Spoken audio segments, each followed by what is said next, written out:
Nobody loves you.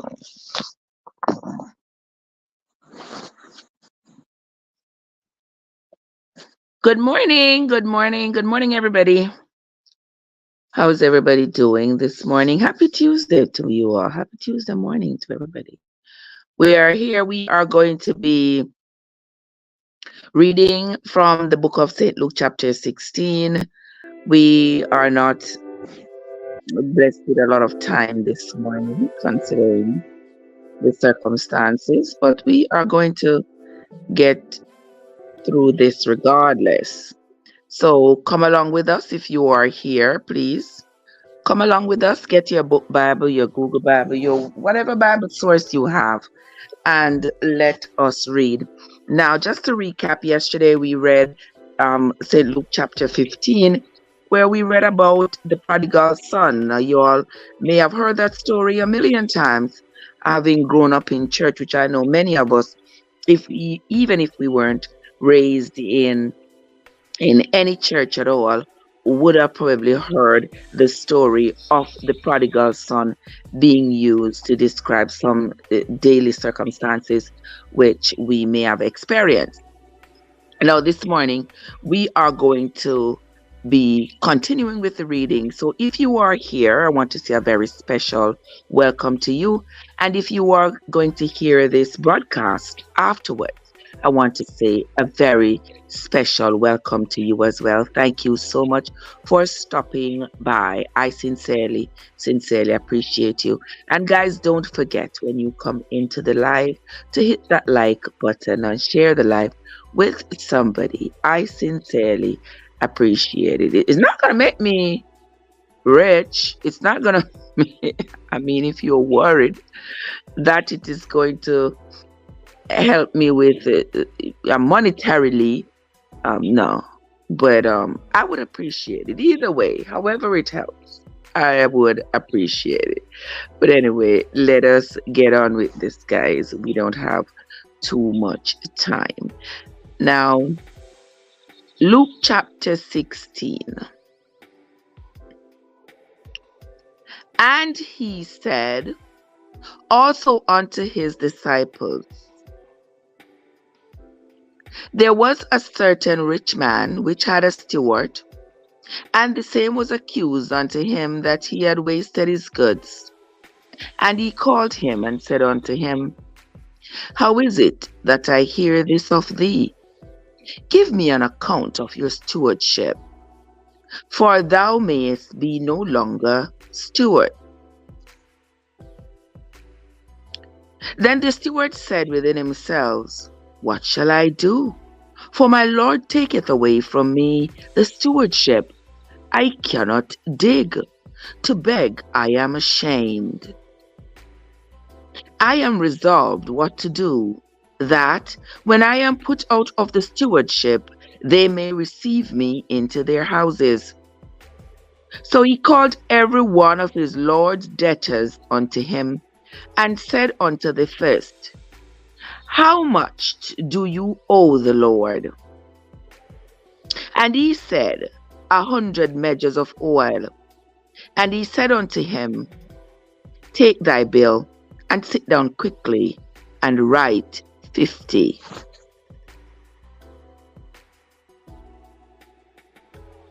Verse 7. Then he said to another, and how much do you owe? And he said, 100 measures of wheat. And he said to him, take your bill, and write 80. And the Lord commanded the unjust steward, because he had done wisely. For the children of this world are in their generation wiser than the children of light. And I say unto you, make to yourselves friends of the mammon of unrighteousness. The mammon of unrighteousness. I never heard that word before, guys. Hold on, let me look. The mammon of unrighteousness. is seeming to be in context, but I don't know that word. So I'm going to, it says mammon or mammon. Mammon. No, the word. Let's see. It says here in the Bible, biblical term for riches, often used to describe the debasing influence of material wealth. The term was used by Jesus in his famous Sermon on the Mount and also appears in the Gospel according to Luke. Medieval writers commonly interpreted it as an evil demon or God. All right, let's continue. Now that we have cleared that path, let us continue. Good morning, Sister Winsome. How are you doing, my love? Good to see you. We are on to Luke chapter 16 and verse 9. And I say unto you, make to yourselves friends of the mammon of unrighteousness, that when he fell, they may receive you into everlasting habitations. He that is faithful in that which is least is faithful also in much.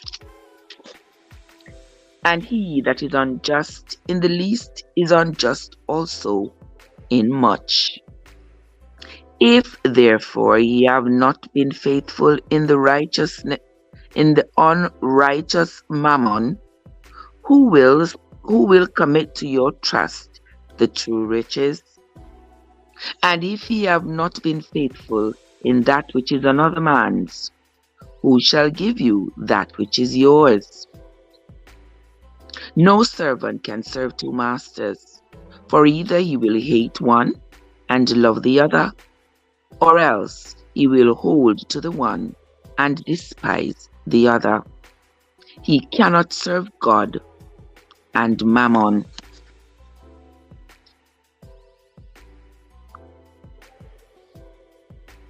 And the Pharisees also, who were covetous, heard all these things, and they derided him. And he said unto them, Ye are they which justify yourselves before men, but God knows your hearts. For that which is highly esteemed among men is abomination in the sight of God. The law and the prophets were until John. Since that time the kingdom of God is preached, and every man presseth unto it. Verse 17. And it is easier for heaven and earth to pass than one tittle of the law to fail. Whosoever puts away his wife and marries another commits adultery, and whosoever married her that is put away from her husband commits adultery.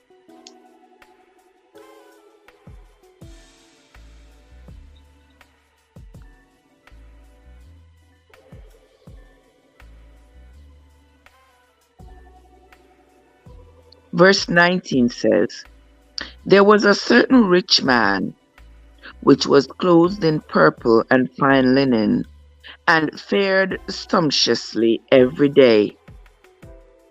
And there was a certain beggar named Lazarus, which was laid at the gate, full of sores, and desiring to be fed with the crumbs which fell from the rich man's table. Moreover, the dogs came and licked his sores. And it came to pass that the beggar died, and was carried by the angels into Abraham's bosom. The rich man also died, and was buried. And in hell he lifted up his eyes, being in torments, and seeth Abraham afar off, afar off, and Lazarus in his bosom. And he cried and said, Father Abraham, have mercy on me, and send Lazarus, that he may dip the tip of his finger in water and cool my tongue, for I am tormented in this flame. But Abraham said, Son, remember that thou in thy lifetime received thy good things, and likewise Lazarus evil things. But now he is comforted, and thou art tormented.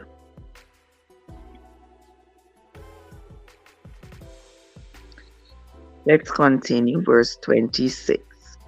And beside all this, between us and you were in a great gulf fixed, so that they which was passed from hence to you cannot, neither can they pass to us that would come from thence.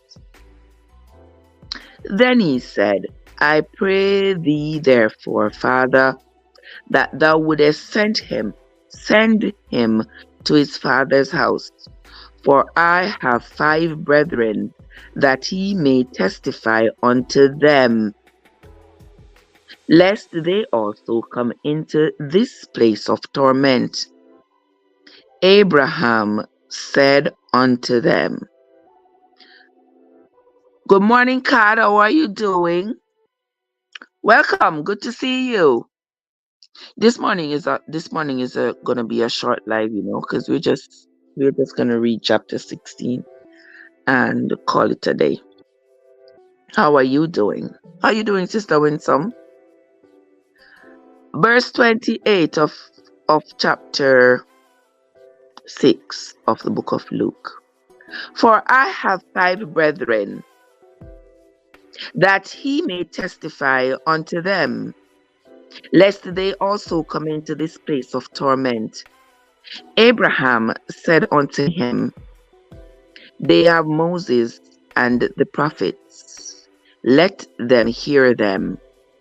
And he said, No, Father Abraham, but if one went unto them from the dead, they will repent. And he said unto him, If they hear not Moses and the prophets, neither will they be persuaded, though one rose from the dead.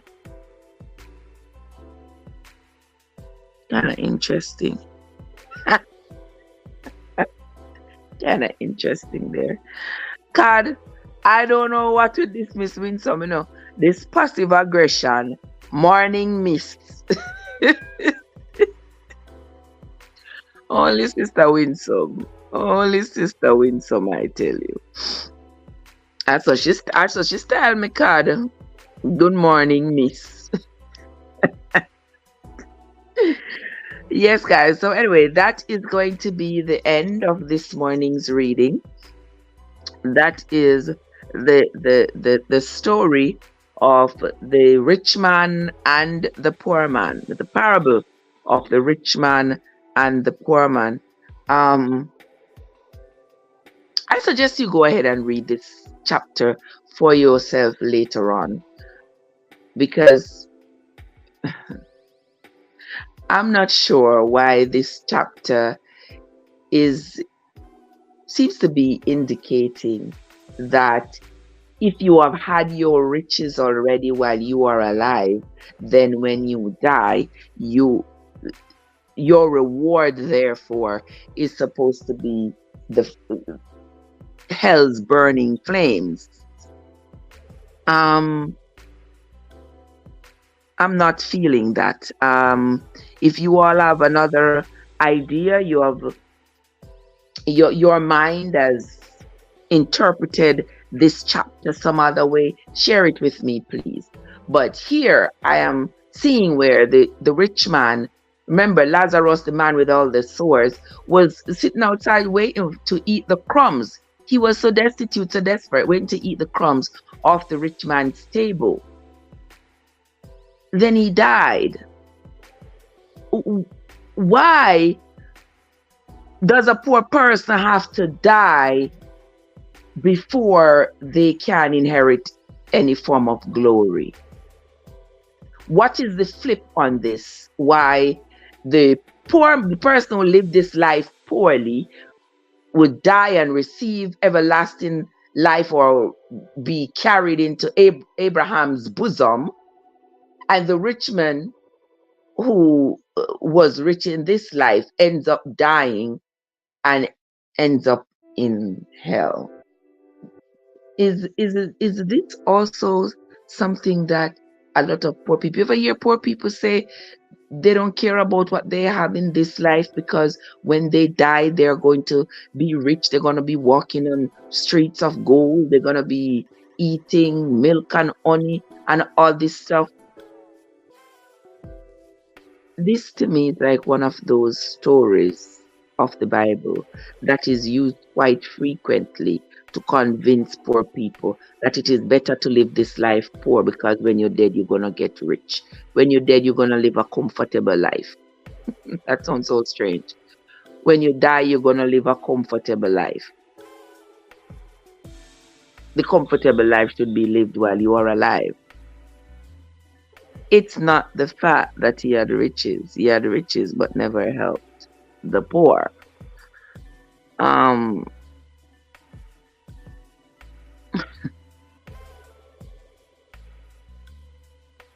When some say all the time, we're not carrying nothing. Yes, I understand. We ain't going to take anything. We're not going to take anything with us. But that leaves a lot of questions for me, because in practical terms, if you have worked hard and you have accumulated a little bit of dough, a few little shillings to your name, that doesn't mean you need to take all that money and give it away so that you can constantly be poor. The Bible does not encourage that, and that would not be wise for you to work hard and only because in your mind you believe that when you die, there is going to be this great inheritance. When you die, you're going to remain poor, deliberately remain poor, because you give everything you have to people who are poorer than you.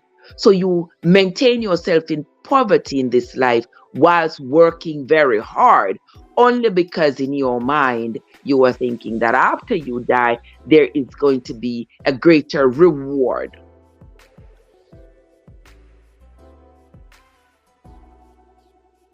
That's where